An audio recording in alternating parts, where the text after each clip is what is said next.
place where she was, it was a prayer center, and I was in my office in Parliament House. Those days I was a Sarkari servant.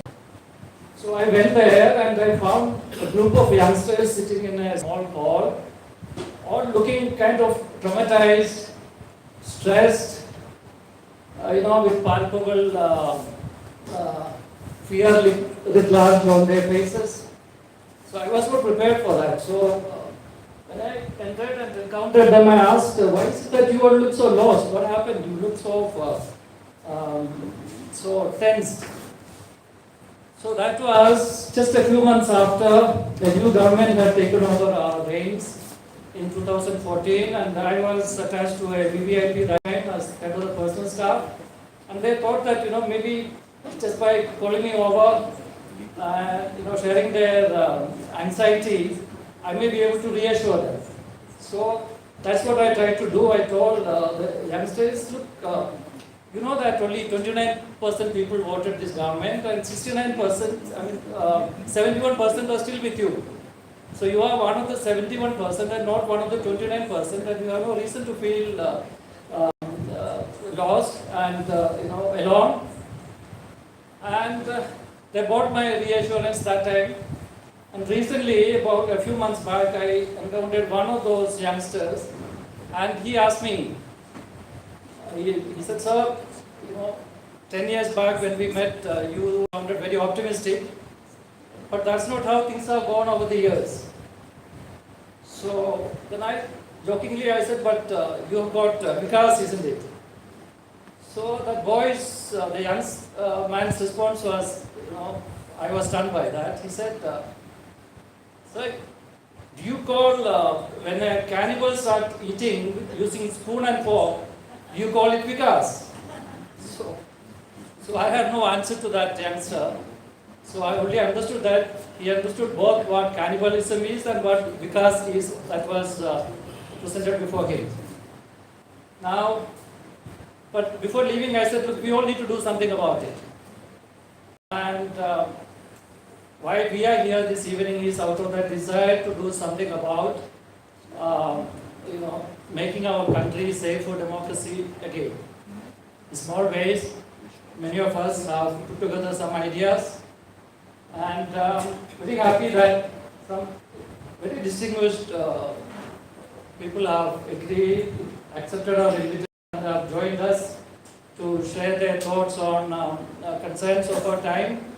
What's common between all of them is an uncompromising commitment to democracy and our constitutional values. And with that, I welcome all of you and all our chief guests on our guests on the dais, as also all of you. You are not any less important for us. It's your presence that makes the evening more fulfilling for us. Before I conclude, I like to call to mind the life of a very, very important person who left us only about a couple of weeks back, and that is none other than Professor Jagdish Chopra. Many of us here have known him and interacted with him personally over the years. A highly accomplished academic and one of the founding members of the Association for Democratic Reforms in 1999, his was one of the most powerful voices demanding transparency in the electoral processes in our country, even at the challenging age of 80. He was to deliver for us this year's Sunil Gupta Memorial Lecture in JNU in early November. We will all miss him. Before we proceed with the rest of the function, I would like to use this occasion in the name of the Sunil Memorial Trust to pay our respectful homage to his memory by observing 1 minute silence. Kindly rise.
Thank you.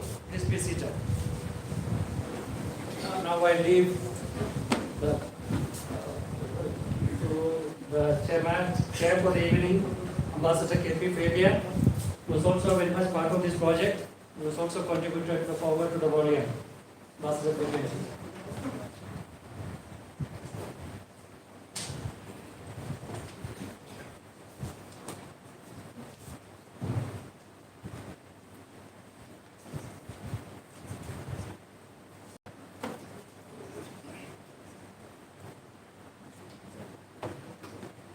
Thank you, Dr.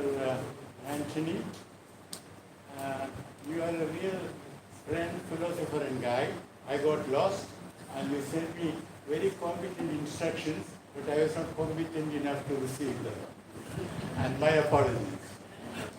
Now, you referred to us as guests sitting there. Well, may I speak on behalf of all of you? None of us feels that we are guests here. We are all a family, united with a purpose, trying to work together.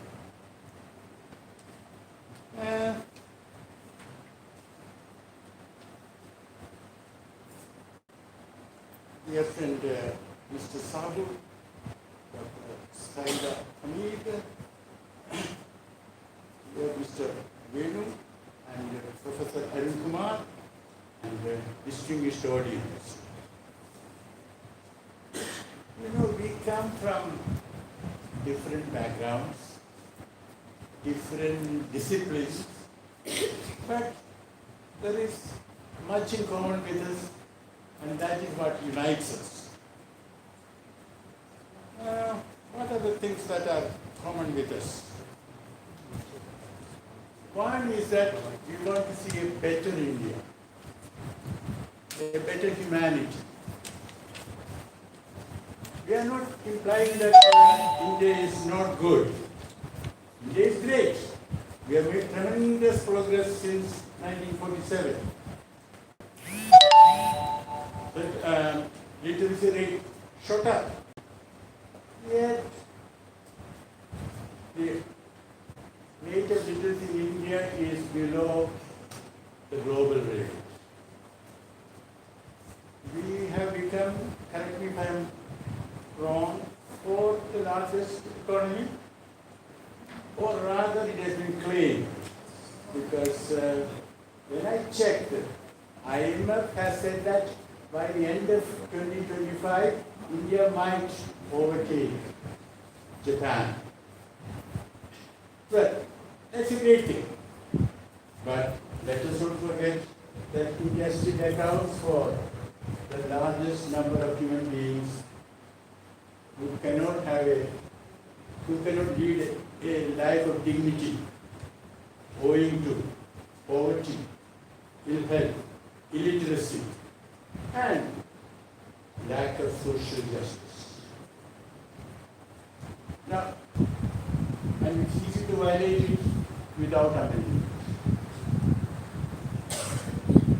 So, we believe the foreword to this book, Democracy We Read, is the publisher here or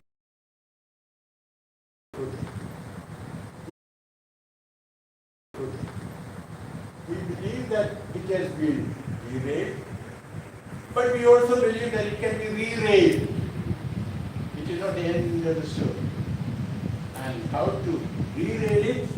Well, you have to read the book, and of course you may have your own ideas. So let me sort of stop here and let us have the formal launching of the book right now. I would request the distinguished editor sitting right in front of me. I mean, as I said, Anthony is a true philosopher, friend and guide. And the other FPG, these days everybody likes acronyms, is Advocate Jose. Would you kindly come and direct us how to release it?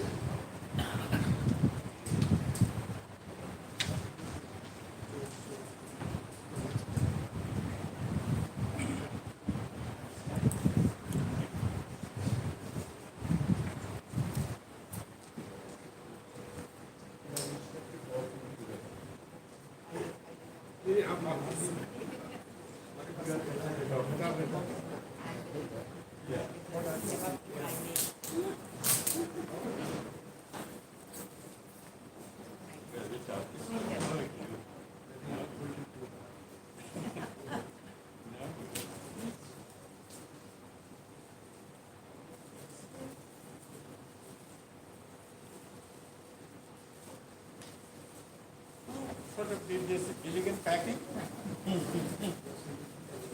Pardon? Where is she? Yes, you are a veteran. Good.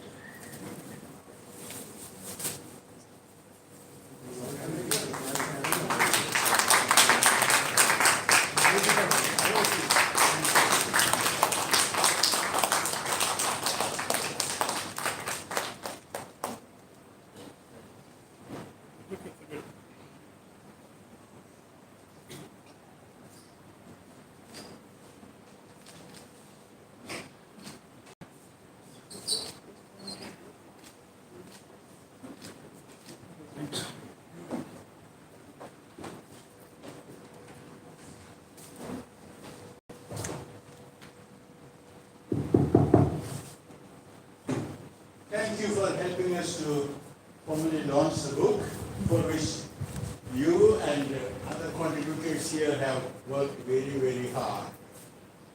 Now, dear friends, let us request Mr. Venu to speak to us now.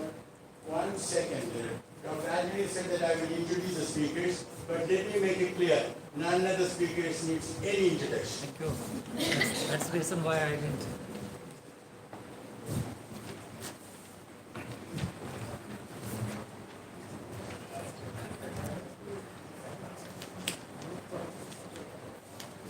Thank you, Anthony, for inviting me to speak here on the invitation of release this book. As the title itself suggests, Democracy Derailed, and Mr. Fabian. Broadly, I endorse Mr. Fabian's note of optimism that it is being derailed. Maybe some institutions have been derailed, but can be derailed. There are other institutions which are attempted to be derailed, but showing some resilience. So that's what I guess democracy is all about, showing resilience. I was struck by a statement by former President Obama, which I read on his on Obama's Twitter account, where he argued that the democracy can no longer be treated as self-executing or self-perpetuating. So it struck me that Obama is saying this about the US system, whereas the US system, as we all know, was taken for granted as the most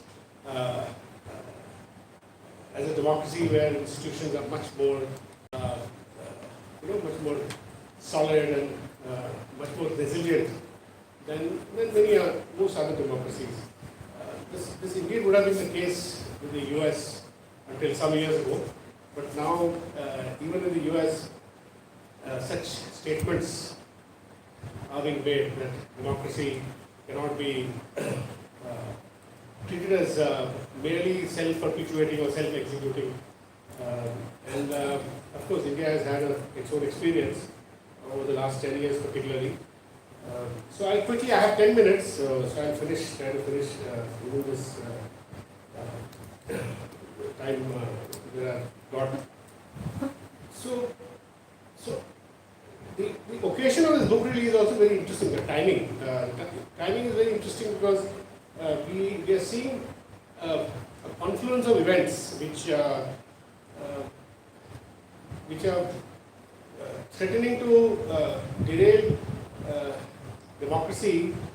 Of course, the process of derailment has been on at various levels in the last 10 years, but some big thrusts have been made by the regime to derail democracy.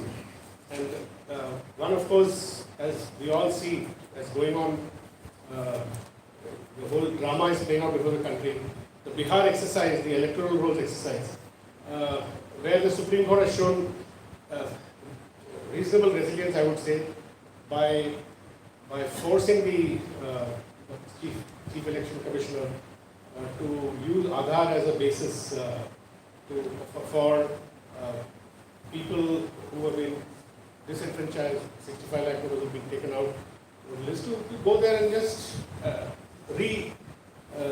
enter their names in the rolls. As Yogendra Yadav put it very nicely, he said, "Saap ka zehar nikal diya Supreme Court." Poison has been taken out of the snake. So I would, in the context of optimism, I would say that's a good sign.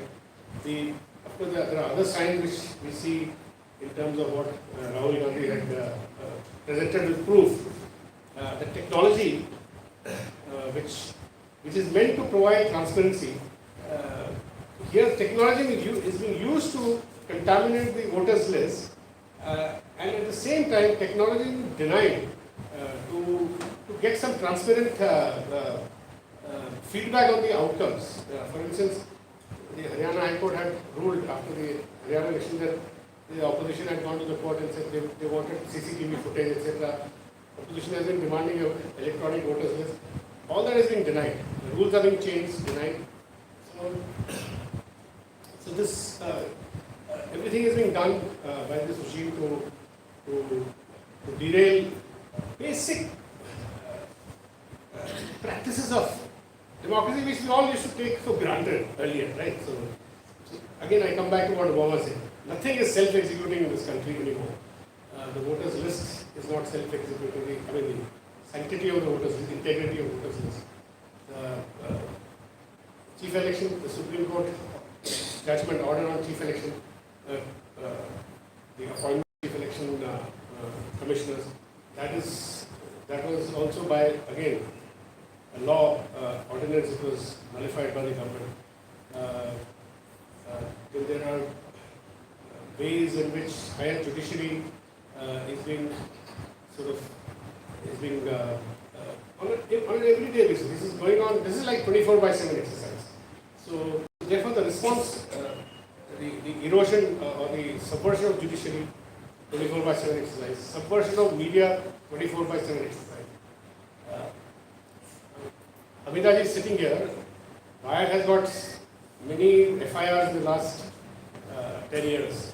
But she's the bravest of them all because she's got 16 FIRs from Assam. I think we salute to her. So what I'm saying is that media is not the only one which is fighting or which is backing. There are other, people with social conscience, activists like. So there is a challenge before us, and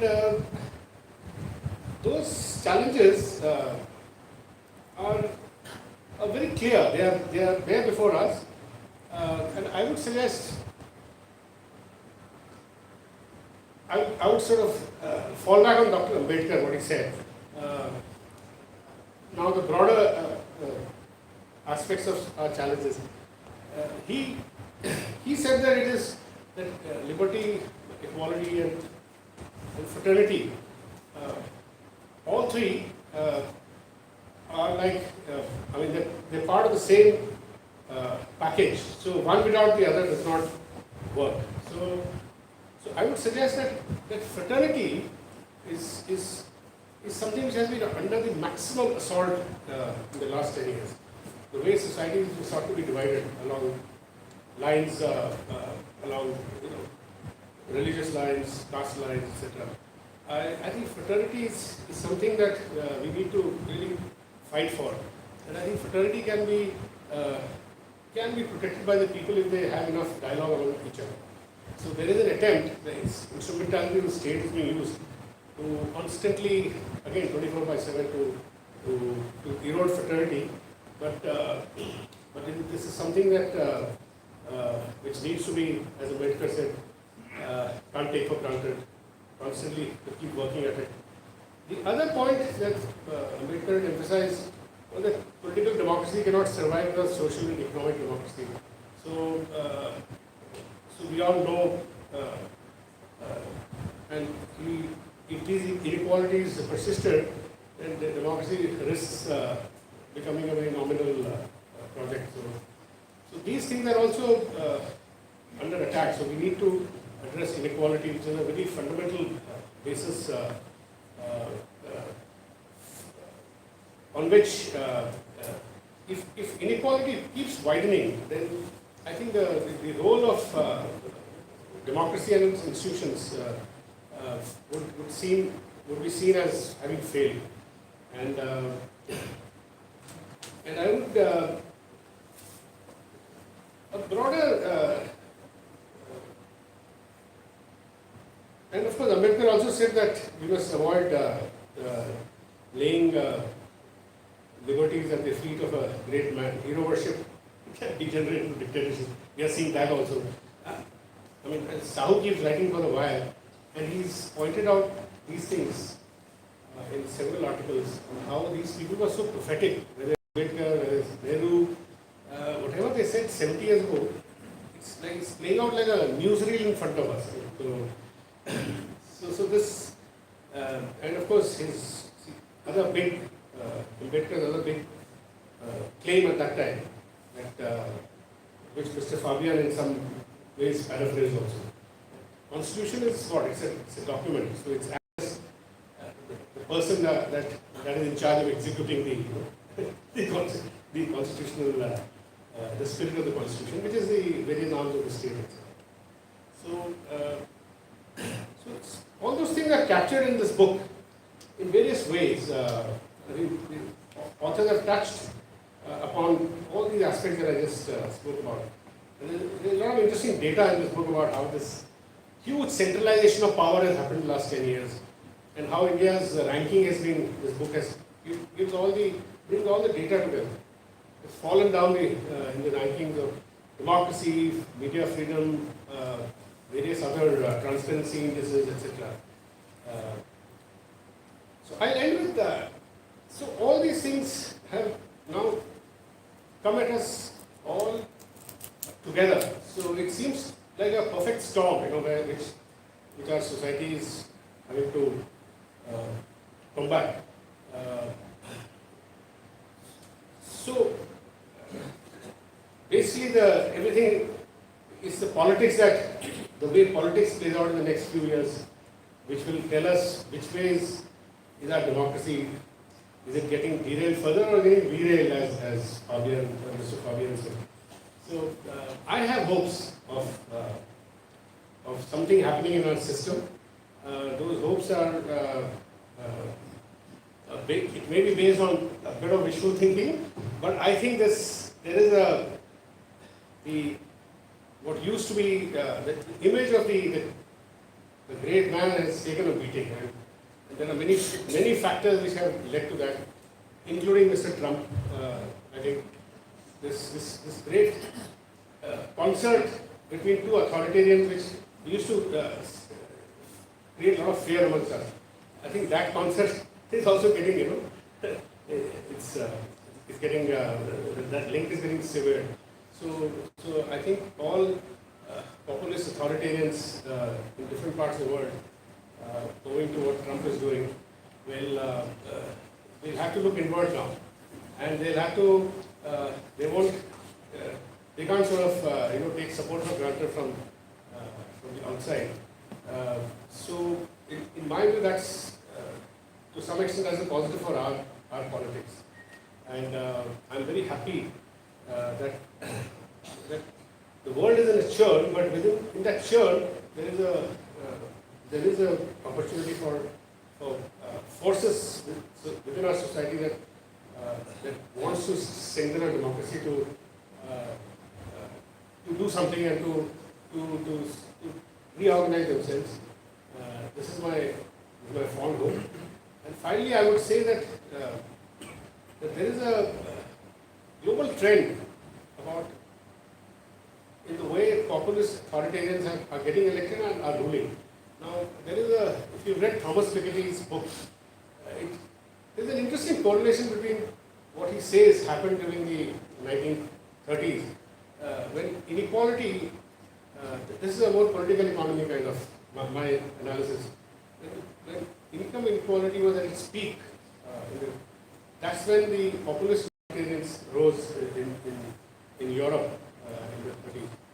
And today we see a similar repeat of income inequalities according to Piketty's own table. Income inequalities are peaking again at the same level as that time. and there are populist authoritarianism rising. But then this also comes to an end because there are other forces also which counter these, and I'm hoping that that happens. Thank you.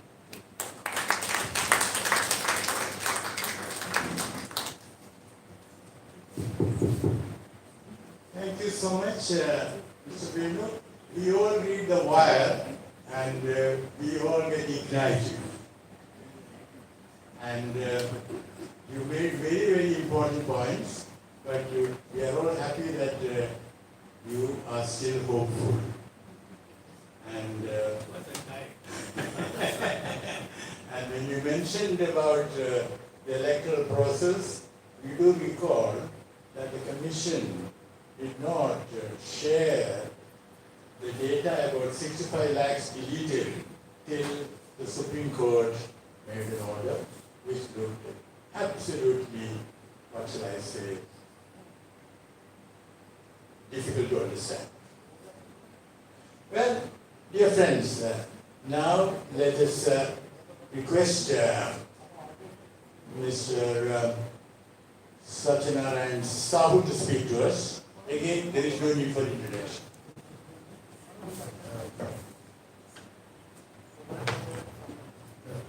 So thank you so much, very distinguished diplomat Praveen and Professor Arun Kumar, Samila, and my friend Anthony and the author of the book, P. Jose, and Anthony informed me about this publication. I was really delighted, and all the more so because when I saw it's Global Forum of Indian Christians. Frankly speaking, I was really deeply heartened to see this. Because Christianity in India has immensely contributed to the idea of India. And let me tell you that when Gandhi in South Africa started his satyagraha, and he said, and eventually came to India, launched the Champaran Satyagraha and all that. So during the course of the freedom struggle, he raised a very interesting point. When we talk of satyagrahis, who were the satyagrahis, either in mythology or in history, who would be the source of inspiration for us to be satyagrahis? So he identified 5 satyagrahis in mythology and history. According to Gandhi, first satyagrahi he found in Hindu mythology, Bhakt Prahlad, a child who was reciting the name of Lord Hari, but his father adopted all violent techniques to eliminate him and to stop reciting the name of the Lord Hari. But Gandhi said, while his father was dictating through violent means to stop reciting Hari, but Prahlad never prayed Hari to kill his father. So Gandhi said, like Prahlad, you have to fight against British rule without hating the Britishers. Second satyagrahi according to Gandhi was from Greek history, Socrates. And that example is well known. Third satyagrahi according to Gandhi was Jesus Christ. Fourth satyagrahi, he said, is from Islam, Imam Hussain. And that example is also well known. And fifth satyagrahi, he said, the only woman satyagrahi, that is Mirabai. Because Mirabai was poison. She was thrown out of her princely palace, from her palace. And then her guru was Raidas. She composed hymns, but in none of the hymns she had any ill will against the perpetrators, that is her husband, her in-laws. So therefore, Gandhi chose satyagrahis from mythology, Hindu mythology, from Islam, from Christianity. So the method of struggle of Gandhi was based on an influential approach by embracing all faiths. So this is the significant example of Atmanirbhar Bharat For Satyagraha, non-violence, Gandhi didn't look up to America, England, or Germany, or anywhere else. So this is a fine example of Atmanirbhar in terms of method of struggle. So therefore, I must say, Global Forum of Indian Christians has certainly made a great contribution in upholding democracy by saying that democracy is material. Anyway, whatever it is, I think this is one of the finest books I have ever read during the last 1 year. Why I say finest? Because I think this was published, or articles must have been collected sometime there. So I was fascinated to note in this by Devasan, who has written a piece, how the electoral rolls are purged in India, and stealing of mandate. And I was really absorbed by that article. He said in Kanyakumari, there are a large number of Christians. There's a meeting that took place in Vivekananda Kendra. And in that meeting, RSS functionaries were there. Even the Tamil Nadu officers from the Chief Electoral Office, they were there. And they said, you please delete the names of the Christians from the electoral book. I mean, Ms. Devasan has given an account. You see, in spite of that, the BJP could not pay. And then it gives examples of Karnataka, several other places. Before the vote chori slogan was coined, and Rahul Gandhi proved by using the election commission data, lakhs of pages, that there was a vote chori or allegations of vote chori in Mahadevpur and finally in another constituency in Karnataka. So this book has already contains that article where it is written stealing of mandate. And similarly, it talks about constitution, it talks about constituent assembly, and so on and so forth. So democracy is being derailed by even looking at the constituent assembly from the perspective of Sanatan Dharma. And it was done by none other than Prime Minister Modi. You might recall his statement. 80 to 90% or even more members of the Constituent Assembly were Sanatanis, and they were behind Ambedkar, and therefore Ambedkar could give such a great constitution. I mean, this is how, even the Constituent Assembly is being looked at from the perspective of religion. Probably nobody did it in its history, in the history of India. I mean, in post-independence. In fact, I looked at the Constituent Assembly debate, every day's debate, because they are there online. Did any member talk about Hindu Rashtra? Not a single member. Not a single one, including K. Munshi. Every one of them talked about a secular state. So, I mean, even that Constituent Assembly has been looked at from the perspective of Sanatan Dharma by none other than Prime Minister. And here in this book, there is P.J. Jose has stated, referred to Rajendra Prasad going to attend the consecration of Somnath's temple, disregarding advice of Prime Minister Nehru. And then he said, at least there was a Prime Minister who could advise the President of India not to go there. In fact, I wrote a piece for the Wire on this issue. It was not only Prime Minister Nehru who advised Rajendra Prasad. Prime Minister Nehru requested Rajgopalachari, Sarvapalli Radhakrishnan, and many other leaders to prevail on Rajendra Prasad. And all of them tried to pursue it. Please don't go, but he went. But here in Ram temple in Ayodhya, when Prime Minister, he made a statement, Ram is Rashtra, Dev is Desh. So literally going against the very foundation of the secular state is enshrined in the Constitution. But Rajendra Prasad, when he went to Somnath temple, consecration ceremony, he delivered this speech. And that speech was delivered in Hindi. Its English version was published in the print. It's a very fascinating speech. He said, because of religious bigotry, more number of people have been killed in this war than by any war or anything. So therefore, to avoid such a religious bigotry in this country, we created a secular state. At least there was a president who disregarded Nehru's advice, Rajaji's advice, Radhakrishnan's advice, but talked about secularism in Somnath temple. And it is important to flag this point. And then it's very interesting that in this book I was very impressed by another article. It's called Mass Prayer in Manipur. Mass prayer in, the power of mass prayer in Manipur. I don't know whether that prayer was organized inside the church. Obviously, churches were burned, places of worship were burned.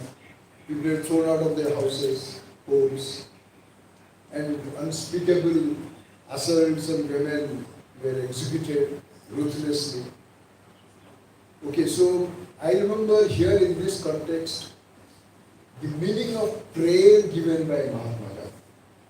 Gandhi was requested to set up a temple in Sabarmati Ashram, place an idol.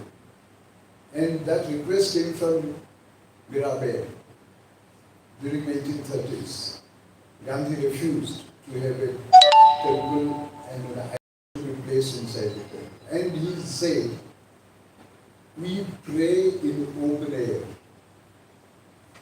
And the ceiling of the prayer hall, of that open air prayer hall in the sky, 4 directions, east, west, north, south, they constitute the walls of the prayer hall.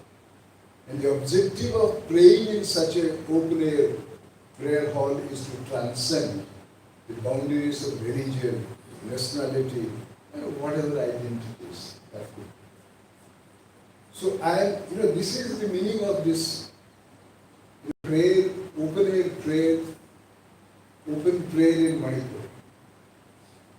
And this is something which really struck me so deeply. And similarly, there are many other instances. I think there is a reference to former Chief Justice Chandrachud's judgment of Ram Temple and what he said yesterday. And of course, he had said earlier, while a Chief Justice, that Places of Worship Act of 1991 doesn't prevent to conduct a survey. And that led to all kinds of complications. So, here in this book somewhere Mr. K.R. Narayanan has been quoted. And I had the good fortune of working under him.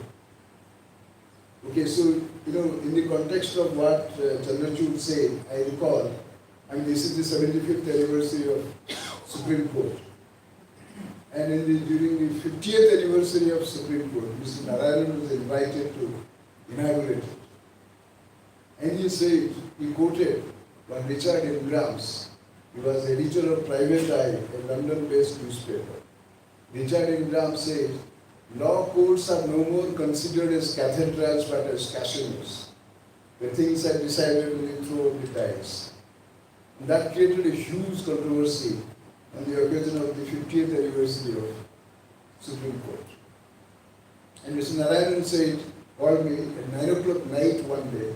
He said, where did Richard Ingram's write that law courts are no more considered as cathedrals? I contacted a High Commission in London. They put me through Richard Ingram's. And he said, well, I wrote in 1977, there's an article in London Guardian. And the title of the article was Rich Man's Law. I think those things are playing out in India today. The rich man's law. Okay, so these are the things which come to mind when I read this book. It's a very fascinating, absorbing book. And of course, there are many other things which I have flagged, and I'll just mention one or two points. Here the basic structure doctrine of the Constitution that was challenged even by Mr. Thankar in the very house, and finally he had to resign. And I wrote an article in the Wire, it's called A Dog Whistling Vice President. When I was introduced to, Suhas Gopal introduced to Jawahar Sarkar, he said, Jawahar is Mr. Sahu. Sahu, dog whistling vice president? And Vader suggested that title to me. And I wrote it and it was published, so they said, hey, you worked in Rajya Sabha Secretariat, you are putting yourself at stake. Your pension will be stopped. I said, none can stop my pension. Okay, so my point is, these are the things which are coming in this book, and it's really, really fascinating book, I must say. And then here I'll just conclude. There's, here in page 22,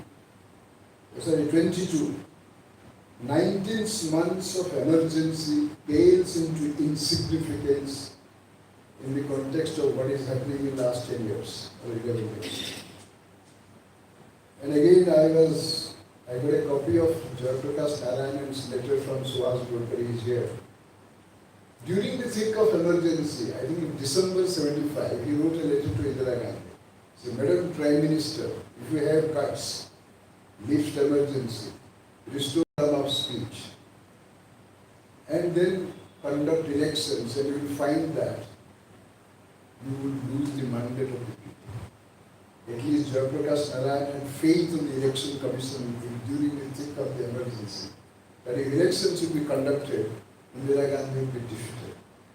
But can anybody have that kind of faith in the election commission now, in this undeclared emergency?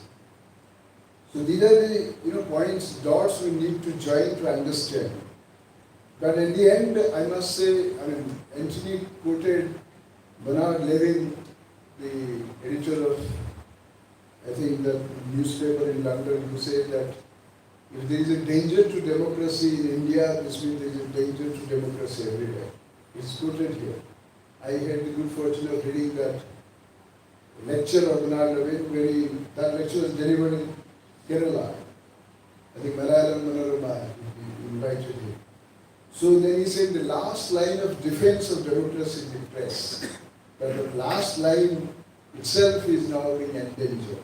But at the same time, I think now people have come forward to defend the Constitution, to save the Constitution. No party ever actually gave that narrative, no political party during 2024 elections, that Constitution is in danger. I think it evolved because that narrative, after the BJP leaders, they said, 400 पार के बाद हम संविधान बदल दें. So now that has gained huge momentum, and combined with it the vote churi. Even in Amit Shah's meeting, he said, Rahul Baba आए थे क्या बोले? He said vote churi, and Amit Shah was really completely, he lost his face. So this is, I think, now eventually people have come forward to protect India, to protect India's democracy. What is being done here in India by Election Commission, in close collaboration with the powers that be, was done in South Africa in 1894, when Gandhi started his first struggle in defense of the voting rights of Indians. In Natal Legislative Assembly, British authorities moved a bill to disenfranchise Indians. Gandhi wrote petitions and petitions of the petitions. And Gandhi was told that you tell your Indians to prove that they were voting in India to qualify themselves as voters in South Africa. Exactly the same thing is being done through SIR in Bihar by Election Commission to prove that Biharis are Indian citizens. And then Gandhi was told, in the electoral list of Natal, there are more Muslims than Hindus. And if they are allowed to continue in the electoral roll, Muslims will dominate over Hindus. They gave a communal twist. I wrote a piece for the Wire. So, the colonial authorities in South Africa, they were trying to disenfranchise Indians And that is being played out in India now. And luckily, the vote Adhikar rally never ever, even during freedom movement, there was a rally or satyagraha or a movement organized for adult franchise or for vote Adhikar. But 75th year, on the 75th year of Constitution, this is being done. But people eventually, as Gandhi once said, he was asked a question, how will you fight against the mighty British Empire? He said, with the strength of dumbbells. I think the people are now coming forward, to defend the Constitution, and as Fabian sir said, re-railing of democracy is possible.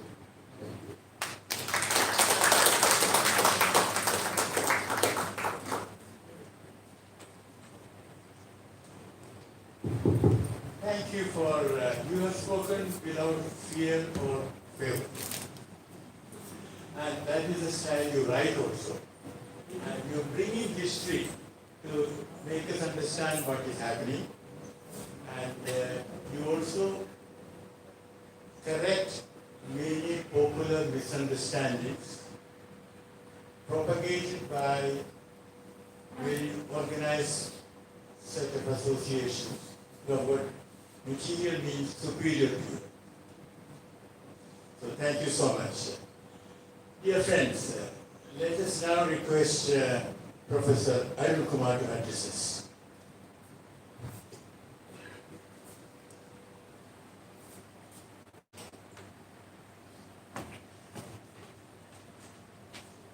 Thank you, Mr. Chairperson, fellow panelists, editors of the volume, and congratulations to the editors for bringing this volume out. I was told 10 minutes is what I have, so I prepared something. So I more or less read that out. The book, consisting of 15 chapters, including introduction and conclusion, is based on recent experiences of the Christian community. And they are facing increasing challenges due to the growing communism in the country. And that is deepening democracy. That's the sort of gist that sort of is coming out of it.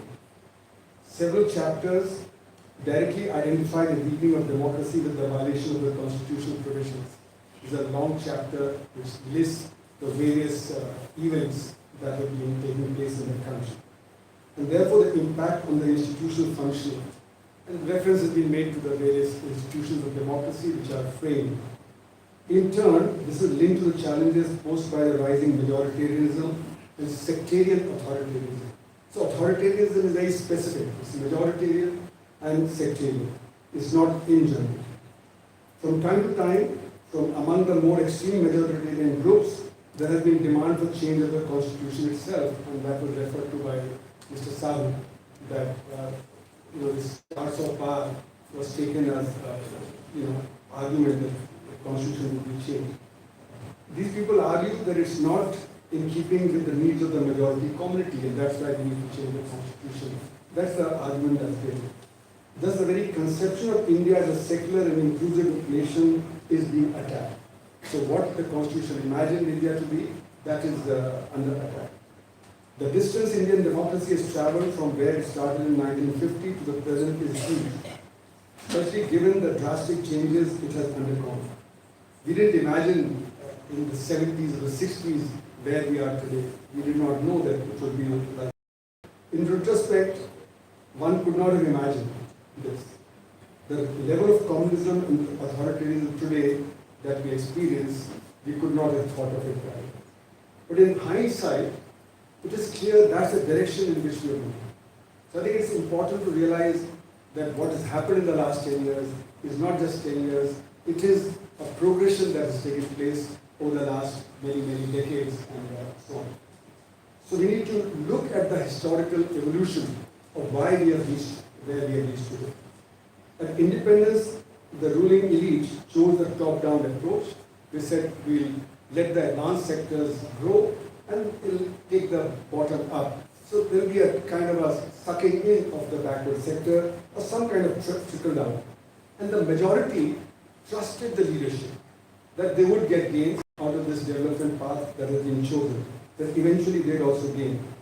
70 years later, the masses now do not trust the leadership. They don't believe in the leadership's promise that there will be gains that would accrue to them over a period of time. So therefore, they are forcing the leadership to give freebies here and now. They say, what are we getting now? We don't believe in your promises of the future. So short-termism has come into the public, whether it be in the leadership or amongst the public. The all important ideas are actually long-term. All important social ideas, they are short-term. Short-term ideas typically undermine the long-term. So this kind of a loss of faith is undermining the long-term that has been there in the country earlier. And the idea of democracy is at its simplest long-term. It's not a short-term. It's not that you have democracy in the short term. It has to be a long-term. It is multidimensional with linkages with political, social, and economic aspects of society. And this has been flagged in the book by some of the authors. Sense of social justice, education, governance, and media are important ingredients of the form of democracy that prevails in society. So all of these have been modified in the Indian context. So we need to look at what are these modifications that have taken place. Democracy and capitalism are not synonymous. We think that capitalism goes with democracy. Historically, that may have been the case, and that they appeared together because there was a fight against feudalism, and you needed to check feudalism, so you needed to empower the people. So it appears that capitalism and democracy went together. But that's not true, because capitalism was fighting feudalism at that time, the landlords, and therefore the serfs had to be given power, so empowerment was there. But that's not really true, because capitalism at its core is exploitative. It is going to exploit. And if it is exploitative, then it marginalizes the vast majority of the workers. So capitalism is bound to actually exploit. And therefore, to maintain itself, it needs to actually check the power of this so that they don't get together. Now, if you don't allow them to get together, then what do? You create divides. And especially when capitalism faces a crisis, and from time to time it did face a crisis, especially at those times, these divides came in very handy for capitalism to keep the marginalized. So, how do you do that? You create a sense of insecurity in the vast majority. If you make them insecure, then you can try and capture them and their ideas. So, what happened was that British capitalism during the colonial rule exploited, and to maintain hold, used divide and rule. So this divide and rule began with the British, and then has.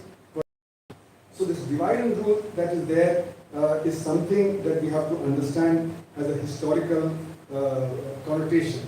And once you use divide and rule, and you create this polarization, this persists historically. Even if the economic conditions change, it persists. And that's what we see, that there's a persistence of this polarization that has been there. Societal processes weaken or strengthen democracy through change in people's consciousness. So for instance, it weakens when votes in elections are cast on the basis of caste rather than the record of performance of the candidates. And we see article by Devasahayam and Mr. Sahu has referred to that how votes are stolen or manipulation takes place in the elections so as to win. Many voters say, why should I waste my vote? And they want to vote for the winning candidate. They're not looking for who's going to represent them better. They want to vote for who's going to win. Now that undermines democracy.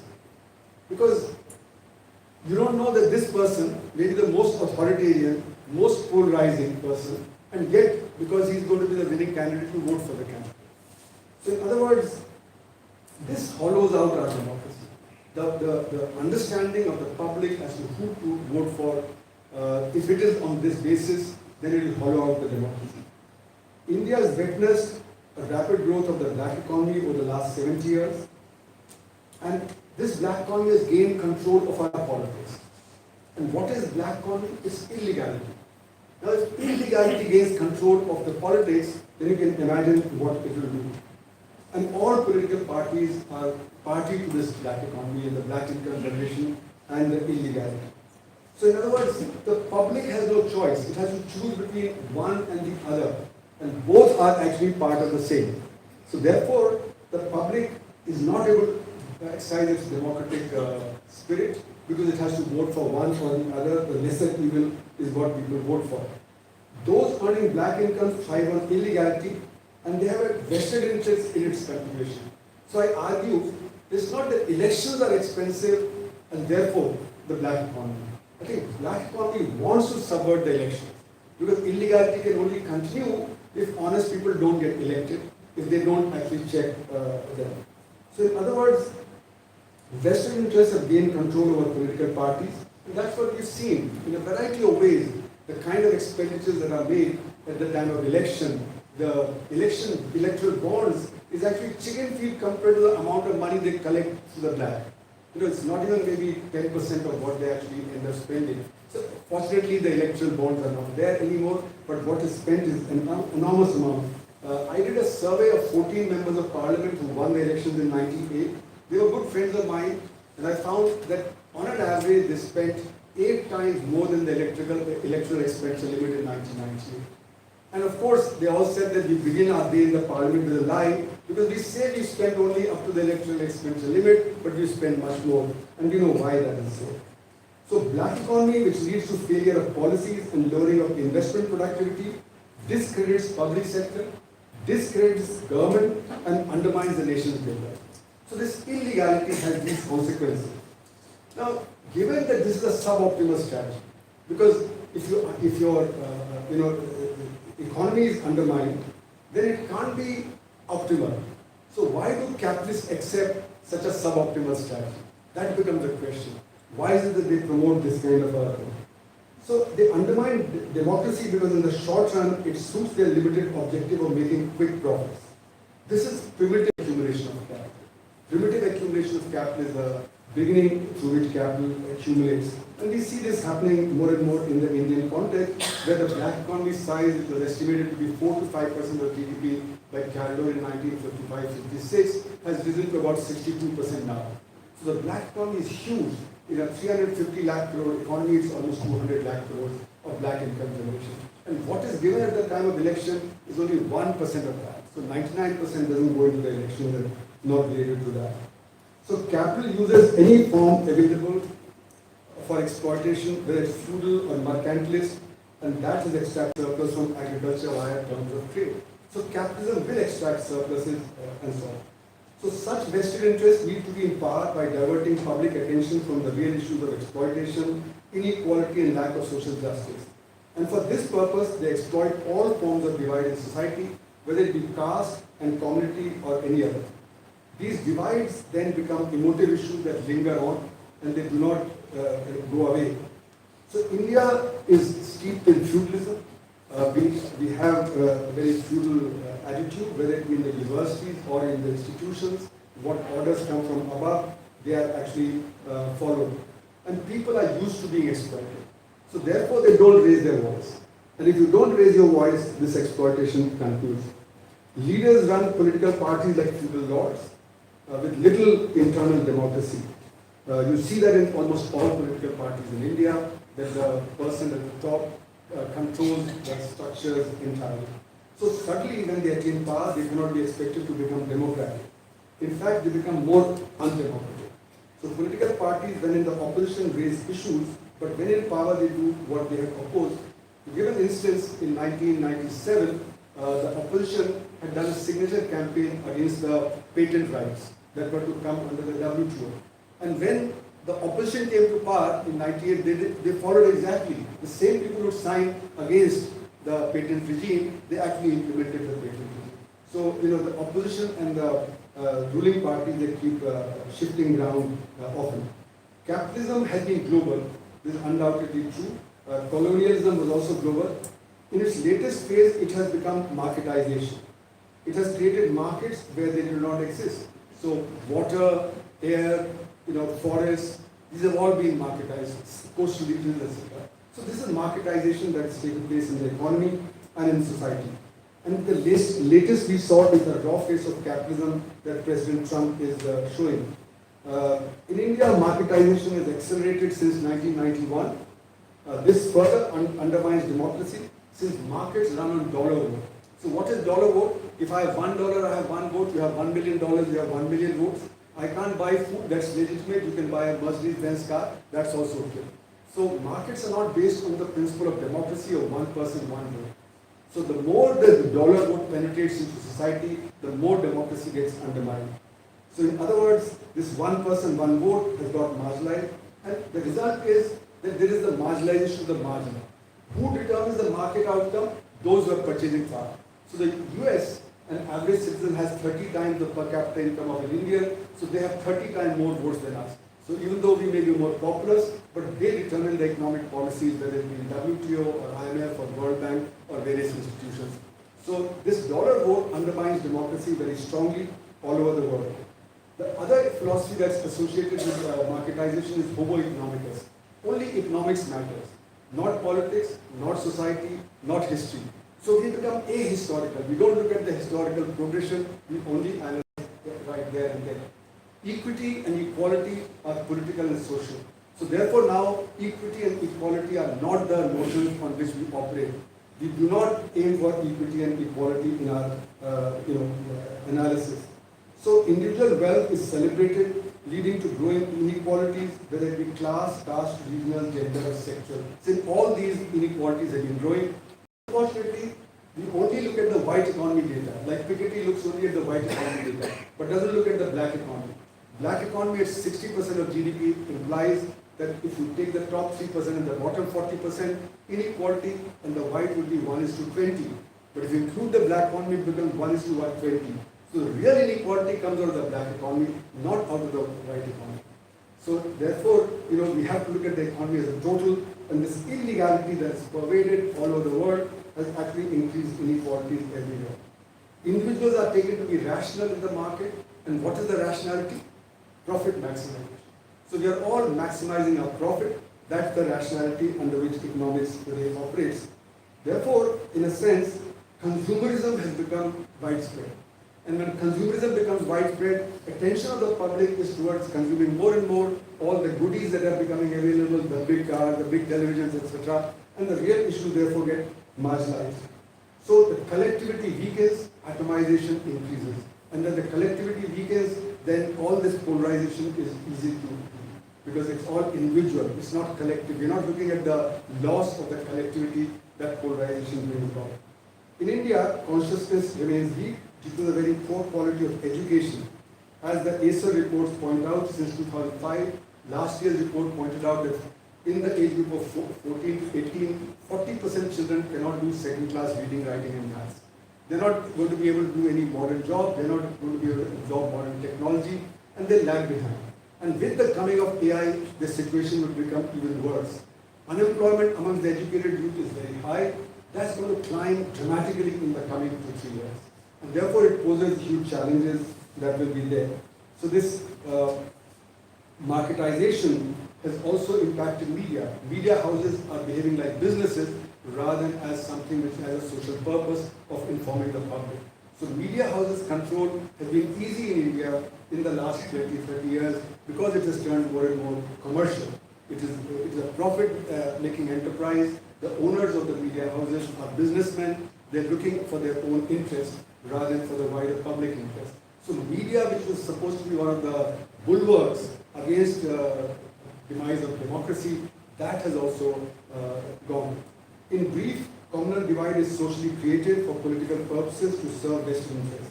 It is reinforced by multiple factors, as has been pointed out above. There has been a swing to the right.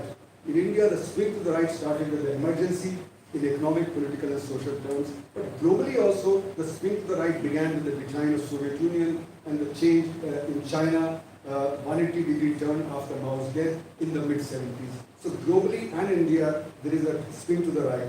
You can see that in Europe, you can see that in Latin America, you can see that in India, everywhere there's a swing to the right. Of course, there are ups and downs, maybe Obama came in between, but on the whole, it has been a swing to the right. That democracy is derailed and that we need to have a way forward is true. That's the title of the book. So we do need to have a way forward. What is the way forward? Sustained movements are needed to change people's consciousness. And this consciousness has traversed from colonialism to one-day globalization to marketization, and that has disrupted consciousness all around. That consciousness needs to be redone. If you don't redo that consciousness, I think polarization, the rightward swing, would continue. Those who want such changes need to engage deeply with the marginalized to make a dent. Good intentions will not do. We have good intentions that we want to change that, but there's no shortcut but to go out and be with the people. Thank you very much for your patience. And congratulations to the author.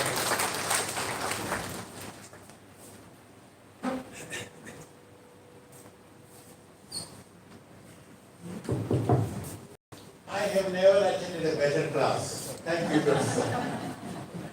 You have a holistic approach, and some of the things that you mentioned, especially about the black economy, is most disturbing.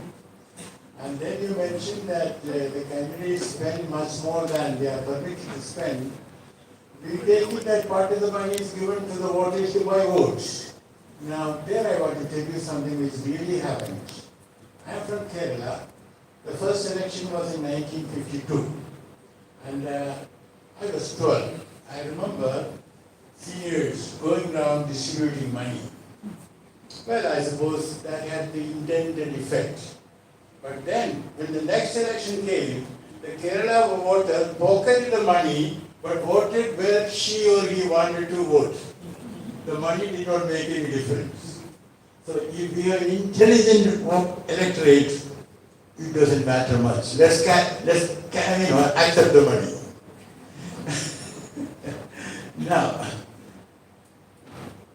I think we are going to request Dr. Sierra Hamid. Now, I want to make a point, not by way of introduction.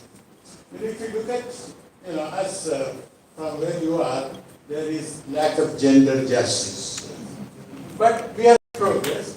But here we have the president of the National Federation of Indian Women, which was started in 1954. There we are. So we are so strong. With their support, we can certainly overcome any obstacle. Please address it. Hallelujah.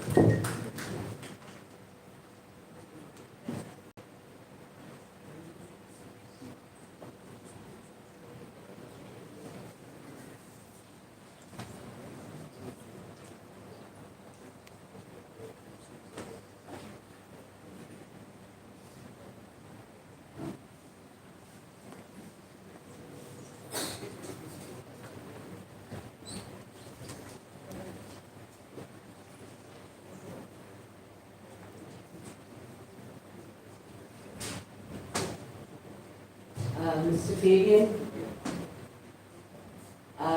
my fellow distinguished panelists, and a wonderful, very patient, and a very distinguished audience.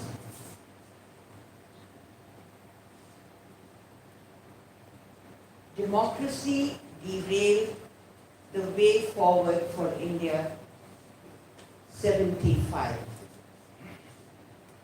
This book is very important. I was a couple of days ago, 2-3 days ago, I was in Colombo. So I had time to read it, and I realized how much I had forgotten. For me, whether I was a member of the National Commission for Women or for 3 years and Planning Commission for 10 years, I did not make any difference between Muslims, Christians, Hindus. Wherever there was need, I went. There was no difference. With my cotton sari, I was everywhere. And what Venu referred to, he's just left for another meeting. The reason I was attacked in Guwahati was that I was a Muslim and I was a woman. So that combination was irresistible. I don't want to say anything more about it. You have read some things and you may remember something. But for me, this book brought back so much. In 1998, I had gone to Dance, where the Christians were attacked. I had forgotten it, I had gone there, and the younger generation would not even know it. BJP was in power, Christian schools were seen as instruments for empowering tribals, so they were attacked. 1999, I went to Kevanjhar, where Graham Staines and his two small children were burned to death. And Justice, I think, Satha Sivam said, teach a lesson to Staines for converting poor tribals to Christianity. I wrote reports. My reports were very, very personal, very factual. I experienced it. I went to Kandhamal in 2008, and there is no place, this is quote unquote Praveen Tuvada, there is no place for Christians. If Christians don't become Hindus, they have to go. We don't care where they go, they must leave Orissa. Quote unquote. This was the case of monk Lakshmananandan having been murdered, who knows by who. But there was, so for me, I identified with Christians, with Hindus, with Muslims, and now I feel very much, like I'm a Muslim and a Muslim woman. Of course I'm a believing and practicing Muslim, but equally I have been taught from my very childhood Christianity, the ethos and the principles of Christianity. I have learned it, I have been to convents. So this is my entire thinking. Mr. Fabian, in his very short but very succinct preface, writes of the time when he was ambassador, when Pakistan and Bangladesh, various conferment, various consultations. Now, do we think of South Asia? I was 3 days ago in Sri Lanka. I met Sri Lankans, but I also met Bangladesh. I also met Pakistan. There was a time when South Asia came together. So, this is really, in a sense, it is a great deprivation for us. There is another point that I want to make as far as this book is concerned. And I think it's the first chapter. Healthy competition between ruling and opposition is the real strength of democracy. Maybe the professor can explain this, but for me, healthy competition between ruling and opposition is the real strength of democracy. And it goes on to say, however manipulative and oppressive practices, coupled with misuse of government institutions and power to suppress democratic voice by communally biased dispensation, has crippled every institution and democratic space in the country. Exploitation of lack of unity among opposition makes it more hopeless. There is a lack of unity among the opposition, and that makes it more hopeless. So, we are looking for hope. Way forward, we are looking for hope. At this time,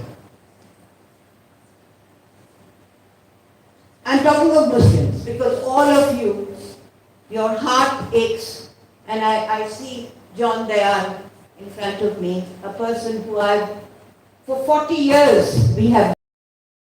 Your heart aches for the Muslims if they carry placards of I love Muhammad. I love Prophet Muhammad. What is the problem in saying that?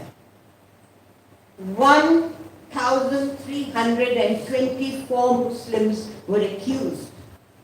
38 were arrested in Baghpat, Bareilly, Kaisarganj, Badai, everywhere in many districts in UP. And Kashipur was a special example. What are the conclusions and the takeaways? I think of a member of parliament, Imran Pratapgarhi, and he said, and that was Gujarat police filed an FIR against him. He said, "Eh khoon ke pyaso baat suno. Oh bloodthirsty people, listen to me." For that reason, FIR was filed against him. The tactics and manipulations of communal forces striving to occupy complete ruling space is complicit, and complicit in this is the ruling corporates. Assam is one place where the corporates are encroaching on the natural resources. Zubeen Garg, the great singer, the great pop star who died at the age 52. In Dibrugarh, there was all the mullahs and maulanas were lined up to pray for him. This is the real spirit, but that spirit is being hacked. I just want to quote two passages from this book, and the one passage is from the chapter "Abuse of Power Leads to Disaster." We are told that Hindu radicals wish to declare India as a theocratic state. This is a chapter called "A Call for Caution, Abuse of Power Leads to Disaster." We are told that Hindutva radicals wish to declare India as a theocratic state where Christians and Muslims would be considered foreigners, internal threats, traitors. It is a regressive ideology that seeks to assert a hegemonic culture and impose homogeneity over minorities and India's infinitely diverse cultures. Of late, these radical groups have gained ironclad control of the country with the support of blind adherence to majoritarian ideology, with the danger that India becomes the world's largest fascist country. All of South Asia is going through a great turmoil. Perhaps not that much Sri Lanka, but yes, Pakistan, yes, Bangladesh, yes, Nepal. They are going through, and we are not moving like in Mr. Fabian's time. We were moving as a region, but no longer. And now there's another passage I want to quote, and this is from Sister Mary Scott, my very old and very good friend, and in a small passage, challenges to right to practice religion. False cases of conversion are filed against Christians, while the VHP and RSS people have the freedom to force conversion, known as Ghar Wapsi. Ghar Wapsi. Violence against Christian communities escalating. According to a report by the United Christian Forum, attacks on the community have escalated from 127 in 2014 to 834, but these are all official statistics. So what I really want to say is that the word in Assam is घुसपैठिया, घर वापसी. These are very derogatory Hindi words which are used for human beings. My only charge was, I simply said,